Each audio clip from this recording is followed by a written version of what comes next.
My eyes snapped open, struggling to stay in that position. The first rays of sunlight were streaming through the east-facing windows. I'd forgotten to close the blinds again. I always counted on Taylor to do it. I examined the left side of the bed. It was smooth and empty. Taylor hadn't been going to bed lately. I was getting tired of her behavior. How long would this continue? Staggering, I made my way to the bathroom and got down to business.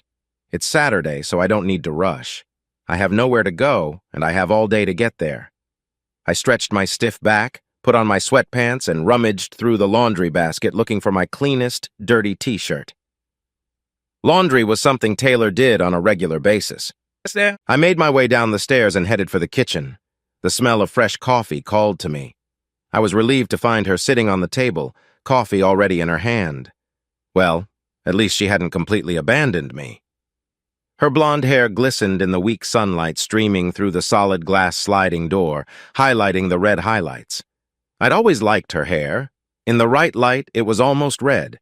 More often than not, she was a brunette.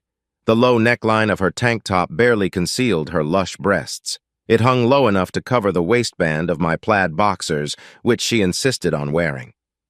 "Good morning." She was too animated. Her high school cheerleader character was vividly evident this morning.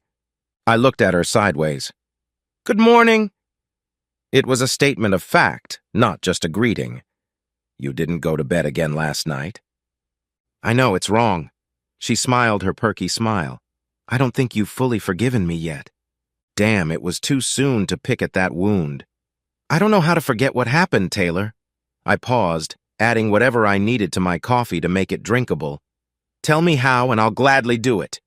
So would I. I needed to get over what had happened.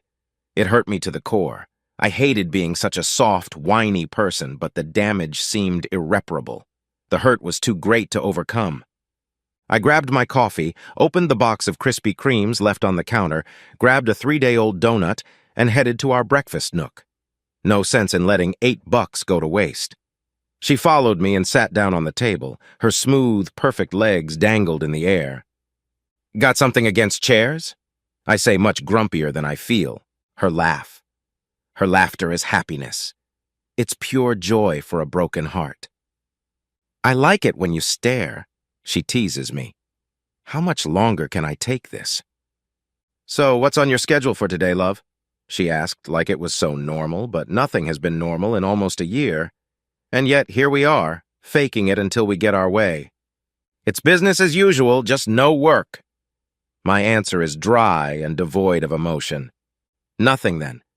Just sitting around feeling sorry for yourself, huh?" My mouth was full of stale donuts. I pointed to the tip of my nose and nodded my head. "That smile! I swear she could outshine the moon with her smile.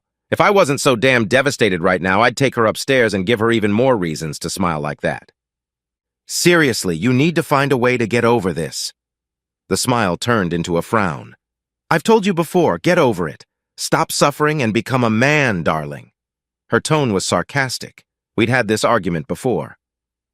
"You know, Jenny from my job is more than interested in helping you move on. She'll shake up your world for as long as it takes." Not Jenny again, I sighed inwardly. Taylor has been insisting that I date Jenny for about 3 months now, as if I should use Jenny to get revenge for what was done to me, that sex with Jenny would give me a chance to get over all the hurt.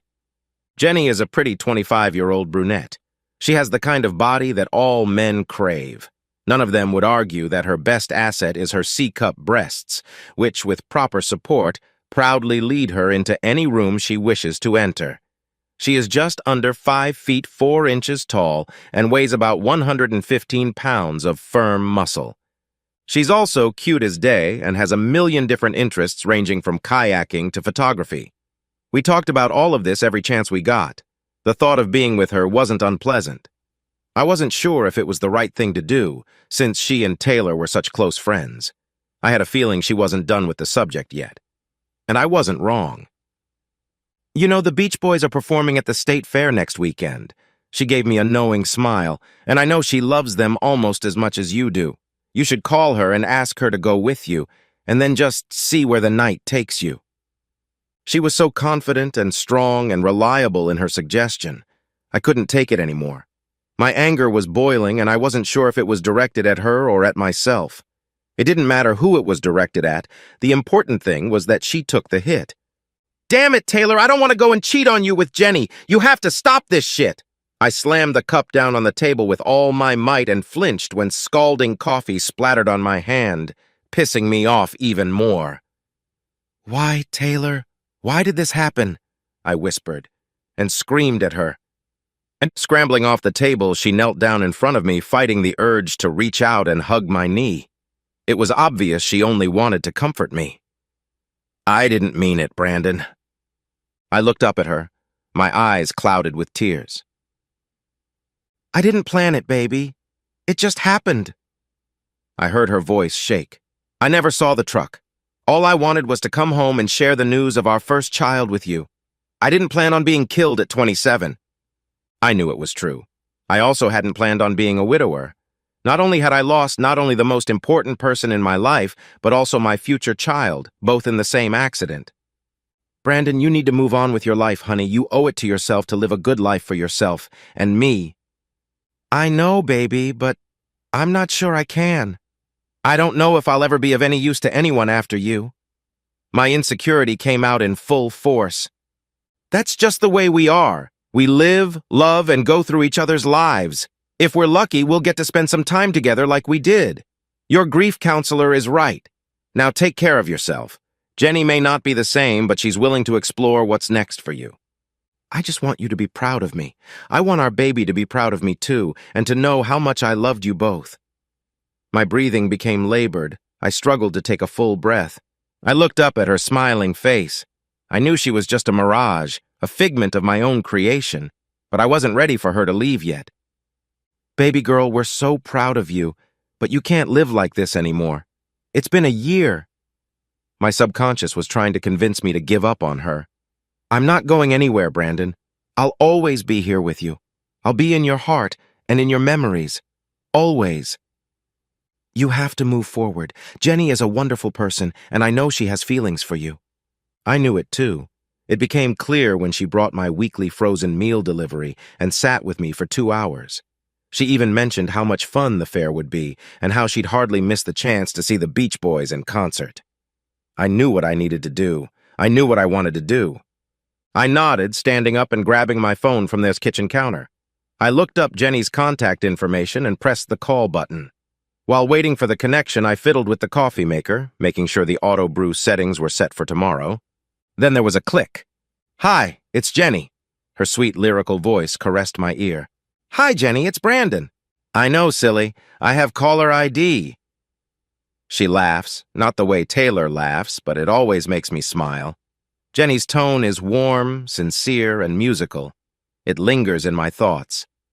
"Hey, I was wondering," I started and immediately stopped, "if you want to go see the Beach Boys next weekend?" I looked at Taylor, waiting for Jenny's response.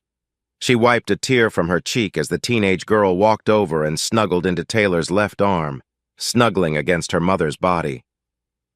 I always imagined that our lost child was a girl, and that she would be a younger version of Taylor, with the same hair, eyes, and killer smile.